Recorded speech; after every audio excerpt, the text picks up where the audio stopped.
Are you looking for the best cameras for photography? In this video we will look at some of the 5 best cameras for photography on the market. Before we get started with our video, we have included links in the description. So make sure you check those out to see which one is in your budget range. Starting at number 1. Sony Alpha 7 IV. While it's very much in the hybrid photo/video camp, the Sony Alpha 7 IV is one of the best cameras for photography that we've tested. At this price point, you're getting a very well-built weather-sealed body, dual SD card slots with the option to use a CF Express card, in-body image stabilization (IBIS), and a high-resolution viewfinder. Beyond that, it features a fantastic backside illuminated full-frame sensor with a wide dynamic range and a 33-megapixel resolution. That's higher than most of its peers at this level, giving you a touch more leeway to crop in your images. However, the real reason this is our number 1 pick at this price point, any modern camera can capture amazing image quality, comes down to its wide selection of lenses. Sony's E-mount is one of the most established mirrorless lens ecosystems, with a wide range of both native and more affordable third-party options. That makes it incredibly versatile for almost any type of photography you want to do, whether it's portraits or landscapes. Another excellent option at this tier is the Canon EOS R6 Mark II. It has better ergonomics overall than the Sony, and it can shoot at faster burst rates, but its lens selection is more limited. Number 2. Fujifilm X-T5. If you prefer the portability and lower cost of APS-C cameras, the Fujifilm X-T5 is among the best we've tested. With a 40.2 megapixel APS-C sensor, it's one of the best digital cameras for photography if you're interested in landscapes or portraits, giving you a lot of room to crop your photos without losing sharpness. While images taken in low light are typically noisier than with full-frame alternatives like the Sony Alpha 7 IV, the image quality you can get out of this camera is hard to beat for the money. The camera also honors Fujifilm's photography-oriented roots with dedicated exposure dials that give you more hands-on control over your settings and a 3-way tilting screen that's incredibly versatile for waist-level shooting and street photography. If you're looking for a more robust camera with better ergonomics for studio work, you might prefer the Fujifilm X-H2. It uses the same sensor as the X-T5 but has a bigger body and additional benefits for hybrid or video shooters. Meanwhile, the Fujifilm X-H2S uses a lower resolution stack sensor with a faster readout speed that makes it a better option for sports and action photography. However, both models are pricier and less portable than the X-T5. Number 3. Sony Alpha 6700. The Sony Alpha 6700 is the best all-around mid-range camera we've tested for photographers.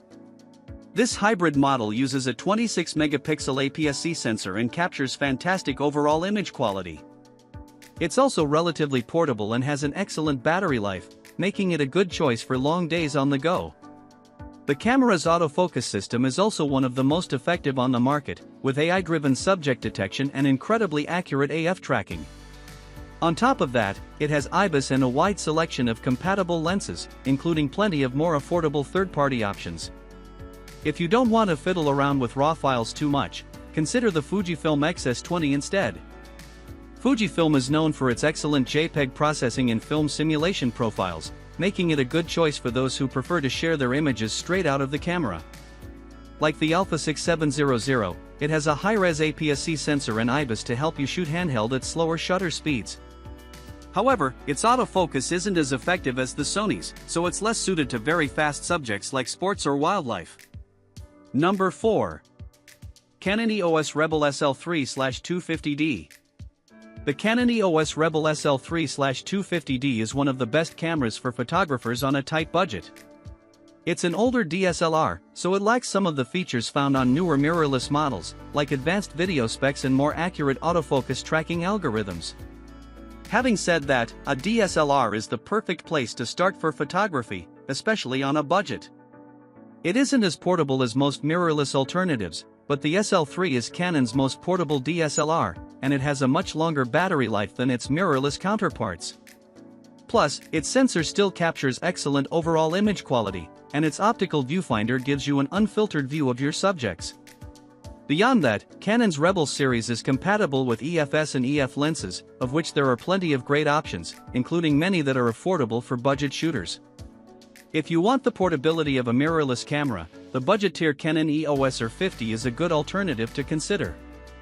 It's more compact and has faster burst shooting options, but Canon's RF lens ecosystem is still being built out, so you'll have fewer lens options, making the SL3 a better value pick for photographers who are just starting out. Number 5. RICOH GR3. RICOH's compact series of GR cameras have long been a favorite among street photographers and enthusiasts, and the RICOH GR3 is no exception. This is one of the best point-and-shoot options if you prioritize image quality and portability. Despite its pocketable size, it features a relatively large APS-C sensor and an IBIS system to help stabilize shots at slower shutter speeds. The camera's snap focus feature is great for zone focusing and capturing quick snapshots on the street.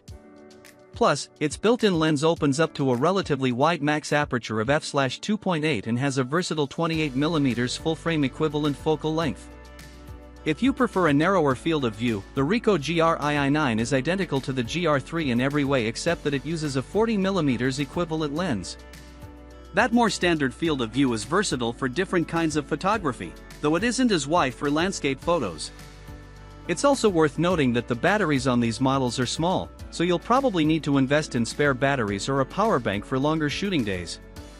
If you prefer to shoot through a viewfinder and have extras like a tilting screen and more reliable autofocus, the Fujifilm X-106 is the point-and-shoot to hit all point-and-shoots. However, it's more expensive, less compact, and harder to find.